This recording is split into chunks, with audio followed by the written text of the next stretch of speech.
it was a nightmare. It was an area that I think police was afraid to go to. It was constant drug selling. There was drug dealers who had basically made it their territory and said, you're not going to clean it up. So there was broken glass, the houses were condemned. This was the worst.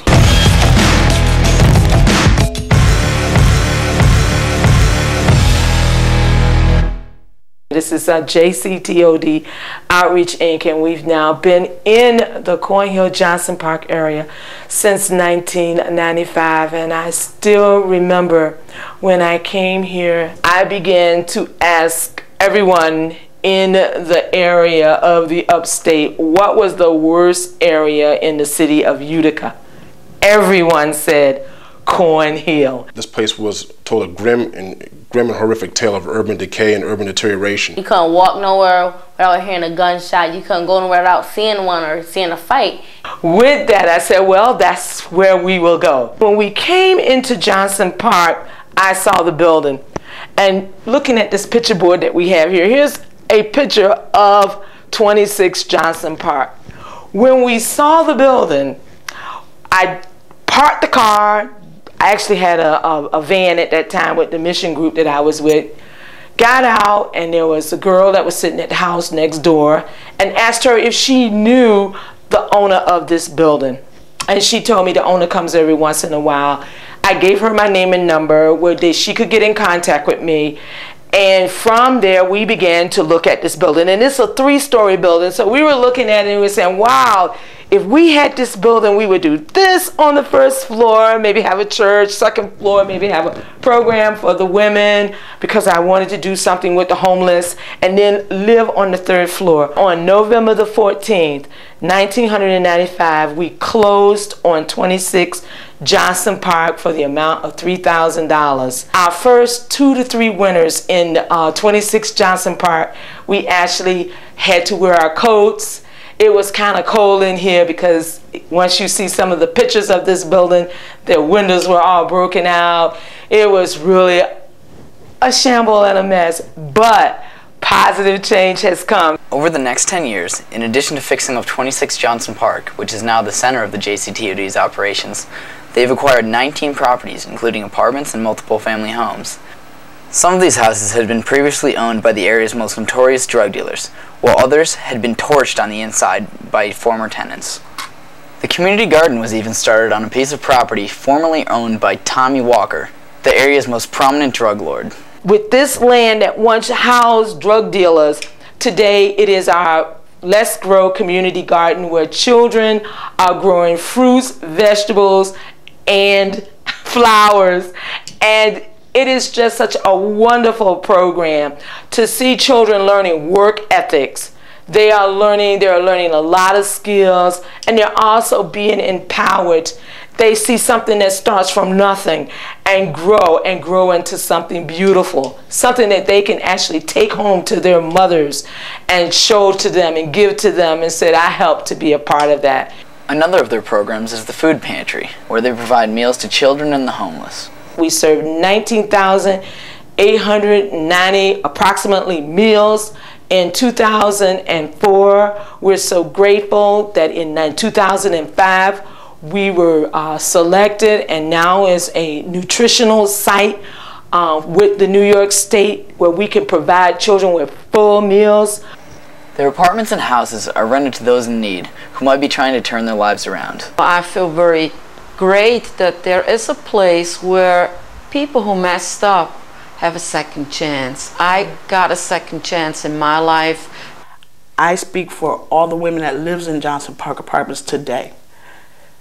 If you want this program, if you want the structure in your life, if you want the life that you want for yourself and your children, that door is open, and Maria Skates has opened it for each and every one of us. In addition to having to find funding and volunteers for this transformation and reconstruction of the area, the JCTOD faced other difficulties. When we first came in the neighborhood, a lot of people wanted to know exactly what we were going to do, so we went door to door telling people that positive change had come to Johnson Park. everybody told me, sure, you're seeing positive changes come, but you're going to be just like everybody else. You're going to get tired, you're going to get burnt out, and you're going to leave. I think there was some skepticism, a little skepticism on behalf of a lot of the residents, because Reverend Skates, as you know, and Reverend Meyer doesn't come from here. They don't come from here. So I think there was some, and there probably still is a little, how does this lady do it? But I think what they bring to their commitment is sincerity. I think you see a hands-on approach. They're out there with the kids. They're not just talking and seeking grants. They're doing it with what they have. In order to gain the trust and commitment of the residents of Cornhill, Reverend Skates took a hands-on approach, going door to door, organizing meetings, and even picking up garbage by hand, an activity that she still continues to this day. She cleaned up the area, she cleaned up the neighborhood, she talked to people, she convinced people, and I think that after that, you see her success. She's just a crazy lady, but you see her doing it every day, every week, every month, every year, after year after year. It becomes contagious, and pretty soon, the naysayers become believers. And then believers become supporters, and then they're out there doing the same thing. And so I think, like I said, the leadership is contagious, and once you show that leadership, that you have the commitment and devotion to this area, people follow suit. So what you see now is a whole area that was once, like I said, a grim tale of urban decay and deterioration. People are picking up their properties. They're taking more pride in their property. They're trying to better their community. They're trying to get out the drug dealers. They're trying to get out the people who don't share the vision for Johnson Park. And I think that's going to continue as the years to come. Reverend Skates also knew that gaining the trust and involvement of the children of the area would be an important step. When I first came here, I had just left Russia and I was running Bible schools. And I was looking forward to starting a Bible school in Utica.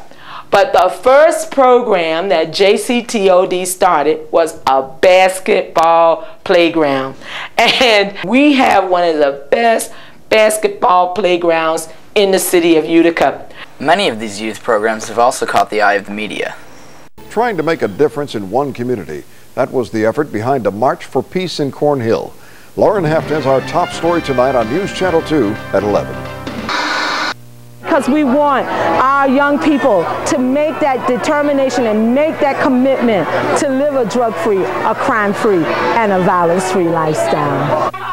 10 years ago, Johnson Park was known for drugs, crime, and murder, but not anymore. Skates says that children play a part in making a difference in their community. It has changed my life because I'm able to speak up, be a leader, and a positive role model. We stand up telling little kids what's good to do and what's bad to do, and we tell them stay away from drugs and telling them why.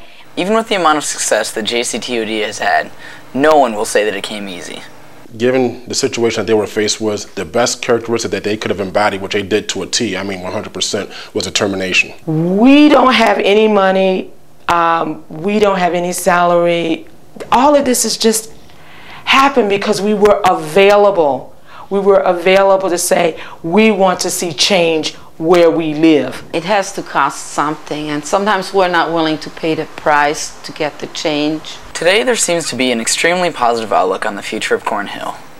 I like to see 15 years from now what it will look like. It's going to look that much better. 5 years from now, I mean, progress is being made here, and I tell Reverend Skates that all the time. When I grow up, I want to stay in this neighborhood. So when if I have kids, I want to tell them this is where mommy grew up, and this is how it was, and this is how it is now. And I want you guys to live up to what it's being and how fun it is, and I want you guys to stay around the neighborhood to play. And when you grow up and you have your kids, tell them how it was and tell them how it is and tell them how successful the neighborhood is.